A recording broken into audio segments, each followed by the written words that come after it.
What it do? Hope y'all doing all right, man. I missed y'all. I hope y'all missed me. I'm ready to get back, and do some videos. Let's start with Foundation episode 6, season 1. Let go.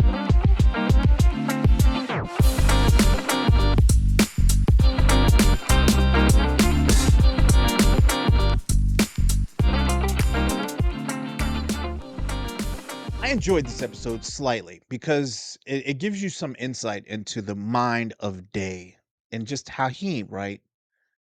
He's not right. And I don't know why they keep putting him out like he's the latest and greatest, but he's not right in the head. And anyone who talks to him for like 2 minutes will know that. Which and it's never been more evident than in this scene right here. Is he kind of looks at the spacers and sees he's put off by their appearance. Not just one, but both. And he really has no couth or any real sense of how to respond in certain situations. He feels like everyone should basically fix themselves to approach him. And for the life of me, I don't know how no one has ever been like, "Hey, you need to fix yourself." Meanwhile, Brother Day is on his way to go meet up with Zephyr Halima. He's got some words that he wants to convey to old Zephyr and tell her that he's not pleased with her decision to not want to follow Empire. Brother Day is starting to see that the basically the dominoes falling, everything that Harry has said. I mean, even though he's not sure, but he's starting to see these problems arise, and he wants to try to nip this in the bud. He's very upset at Dusk when he was Day, had a chance to do something about this and didn't. So I'm gonna run down these names. Bear with me, and you know who you are. I know you're gonna call me out later. So Zephyr Halma is vying to take the position of the Proxima. She believes she's tired of following Empire. She believes that they're soulless beings who are on the path to nothing. And she is saying as much, just throwing caution to the wind, just saying whatever she wants. Foundation would like Zephyr Galat to take the place of the old Proxima because she will do what they say. Basically, she will be a puppet for Empire. Empire says jump, she'll do it. So there's kind of a turnover going on. Like Zephyr Galat just wants to follow Empire or do whatever she do whatever that he says. And Zephyr Halma, she wants what's best for her people. And I really don't think that Brother Day understands that.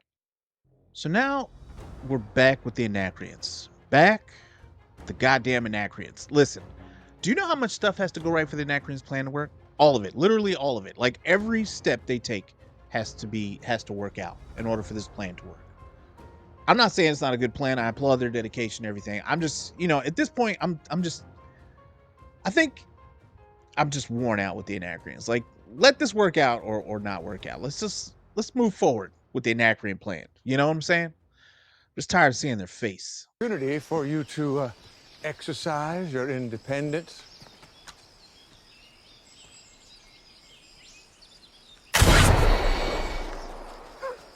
Ah, first one of the day.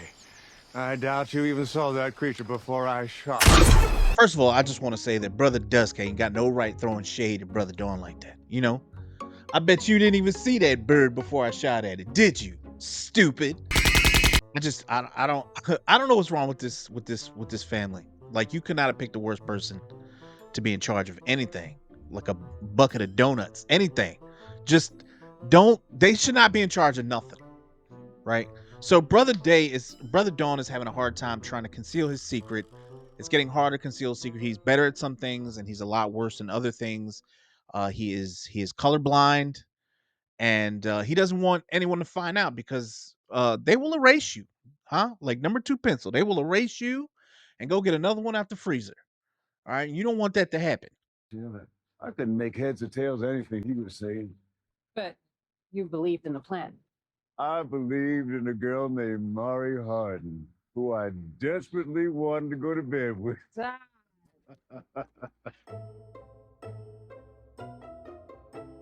That man moved all the way out to the middle of nowhere with rocks and cold. And if you watch the episode, you hear him explain he couldn't even close his hands. That's how cold it was. He did all of that for some booty. For some booty, you moved to the middle of nowhere? Listen, I understand that, you know, love can be strong, can be real strong, you know? It can be real strong. But I'm gonna tell you right now, if you come up to me and you say, "Hey, listen, I love you. I believe in this so strongly. Would you like to go to nowhere? We don't have any money or a house or a car, table. We don't have none of that. But if you want to come with me, we could go there together and we could start a life." What? No, ma'am.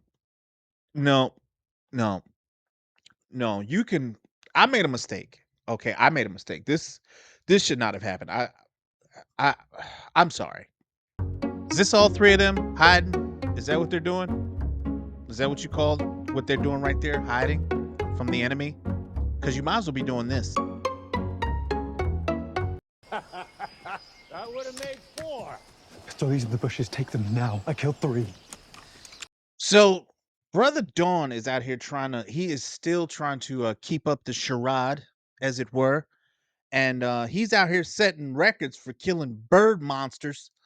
And he can't have Brother Dust find out. So he's taking the birds and throwing them in the woods.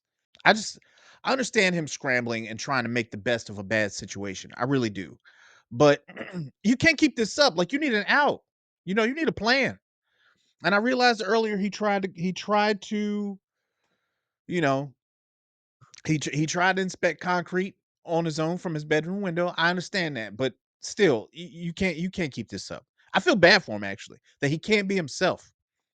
I just want to be on record as saying that this whole plan that the warden is taking part in is dumb. This is a dumb plan. Okay, there are so many rocks and hills out there you can hide in and under and behind. I want you, ladies and gentlemen, to look at where she decided to hide. Okay, I understand she fell. I understand she fell, but I want you to look with your eyeballs. Okay, your eye sacs, and I want you to look where she hid.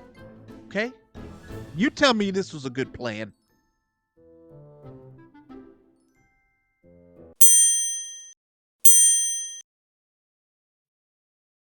I just want to know, what are the Anacreons looking at?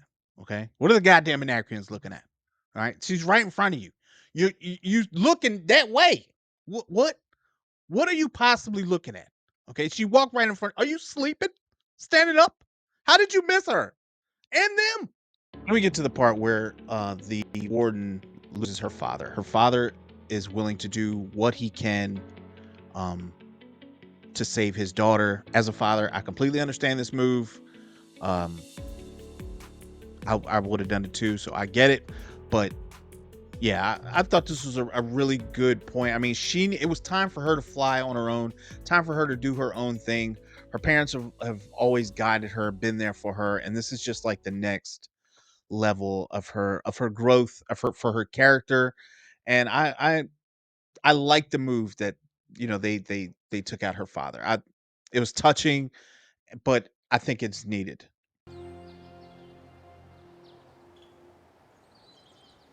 You should see the view from up here.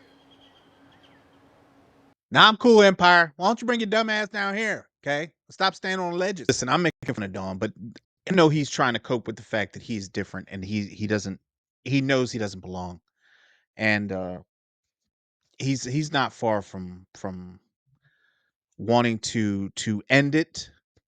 So I understand his reasoning for being out there, but you know, you gotta this has to stop. You gotta come inside. All right, there's plenty of other things to do. Just leave, man. You know, I can get lost on this planet.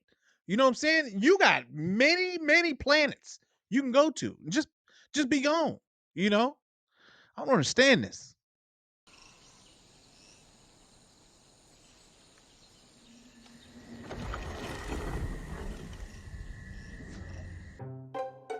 First of all, that man is able to just be invisible whenever he wants to, and he worked for me. I would not. I would not. No, no, no, no, sir. Give me that. Give me that little whatever it is that makes you go invisible every night. I need that. I need that so I can get a good night's sleep. I need to know that you not in my room doing weird stuff while I ain't looking. Okay, give me whatever that is. And why is it nobody else in this castle has this capability, right? I mean, think of all the stuff that you could find out instantly. You wouldn't have to guess. Like you could have made him follow Harry the entire time. You could have fixed all this stuff with just that one armband. You got to find out was Harry telling the truth or was he lying? Just with that one invisible cloak thing. So this is probably my favorite part of the episode, where Sefer Halima is just talking to Day just any old kind of way. Just complete disrespect to his face. And to my knowledge, ain't nobody has talked to Day or Empire at all like this and survived.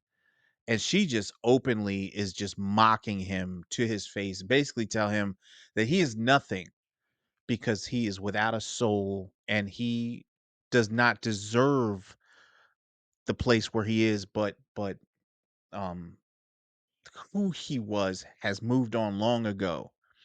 So I really like the scene, her explaining